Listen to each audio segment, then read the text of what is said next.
আজকে বাইরের ওয়েদারটা দেখো, মেঘলা ওয়েদার। এখন একটু বৃষ্টি হচ্ছে না, বৃষ্টিটা থেমেছে।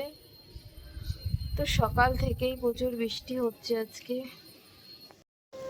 তো নমস্কার বন্ধুরা, আজকের সকাল থেকে ব্লগটা শুরু করতে পারিনি, করিনি আর কি। ইচ্ছা করে অনেকগুলো কাজ করছিলাম মোবাইলে, আর দেখো ভূতের মতো আমি বসে আছি। চুল মূল এলোমেলো, কি করবো কিছু বুঝতে পারছি না। আসলে আজকে মনটা ভালো নেই। আজকে পুরো পাগলের মতন হয়ে গেছে আমার চুল টুলগুলো, মাথাও আশ্রয়নি। সোনামা ঘুম থেকে উঠে চলে গেল, ও বাড়ি চলে গেল, বাড়ি দরকার আছে। তো আমিও বেরোবো। আজকে হচ্ছে আমার যাওয়ার ডেট, 15 তারিখ আজকে। তো সকাল থেকে মনটা খুব খারাপ লাগছে, ভালো লাগছে না। সকাল থেকে শুয়ে গড়িয়েই বসে আছি, দুবার চা খেয়ে নিয়েছি, আর বোন রান্না করছে, ভালো লাগছে না কিছু করতে। সে আবারও জীবন, কি করে কি করব বুঝতে পারছি না। কাজে তো যাচ্ছি, সেখানে কেমন কি হবে না হবে জানি না।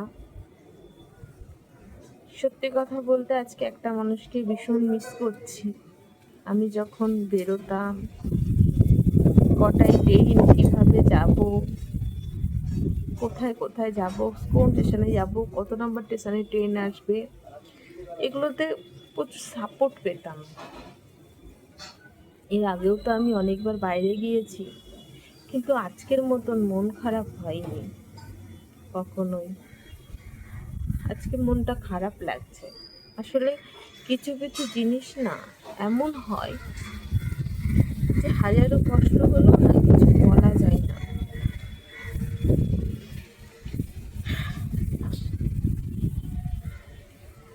কি আর করা যাবে বলো? এত বছরের সম্পর্ক যখন এক নিমেষে শেষ হয়ে গেল,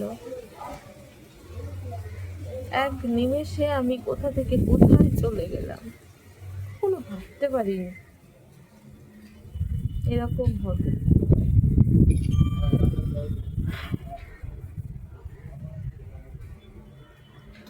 যাই হোক, আজকে বেরোবো, 5টার দিকে বেরোবো।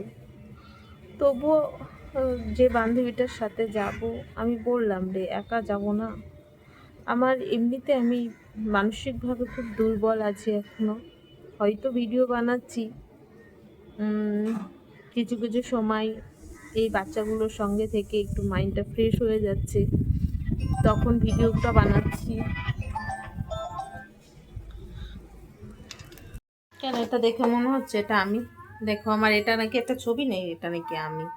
দেখো কিউটি পাই, কিউটি পাই এটা এখানে বাতাম লাগানো। তো বন্ধুরা এখন হচ্ছে রেডি হয়ে গেছি আর বেরোবো। টাইম হয়ে গেছে, 6টায় ট্রেন আছে, এখান থেকে ট্রেন ধরবো। তো তার একটু চা খেয়ে নিই, চাটা খেয়ে তারপরে বেরোবো। 4:30 5টা বাজতে যাই, 5:30 মানে 5:20 বেরিয়ে যাবো। উফ, আজকে সারাদিন আর ব্লগ করতে ভালোই লাগছে না। তো চলো যেতে যেতে যতটা পারি তোমাদের সঙ্গে শেয়ার করব। কতটা শেয়ার করতে পারবো জানি না, 8টার সময় ট্রেন আছে, রাস্তায় তাড়াহুড়ো থাকবে। তো চলো যতটা পারি শেয়ার করব। সবাই থাকবে তো, বন্ধু বান্ধব সবাই থাকবে। এখন কোন মেয়েটা কেমন কি বৃত্তান্ত আমি তো জানি না, কারোর সঙ্গে পরিচয় নেই যেহেতু। তো পরিচয় হওয়ার পরে বুঝতে পারবো কে কেমন। আচ্ছা কেমন লাগছে না মুখটা? একদম মেকআপ টেকআপ কিচ্ছু করবো না, জাস্ট এইভাবে বেরিয়ে যাবো, কারণ 2টো দিন ট্রেনে থাকতে হবে, 2টো দিন। চল চাটা খেয়ে নি, নে আসছি, টাটা। তো বন্ধুরা রেডি হয়ে গেছে, এখন বেরোচ্ছি, 5:30 বাজে। দেখি তাড়াতাড়ি যেতে হবে, নাহলে ট্রেন মিস করবো। বোন যাচ্ছে দিতে। চো চো চো চো চো, স্টেশন স্টেশন। বেরিয়ে পড়েছি। এখন হচ্ছে বৃষ্টিটা নেই, ভালো হচ্ছে, বৃষ্টিটা একটু কম হচ্ছে। চলো একেবারে স্টেশনে গিয়ে কথা হচ্ছে। আমাদের ট্রেনটাও এক্ষুনি চলে আসবে, টিকিট কাটা হয়ে গেছে। আর হাঁপিয়ে গেছি এই ব্যাগ টানতে টানতে, বোনও হাঁপিয়ে গেছে, আমি হাঁপিয়ে গেছি। বোন এখানে দাঁড়িয়ে রয়েছে এখনো, যে ওরও কষ্ট হয়ে গেছে। চলো ট্রেন আসবে, ও ব্যাগ।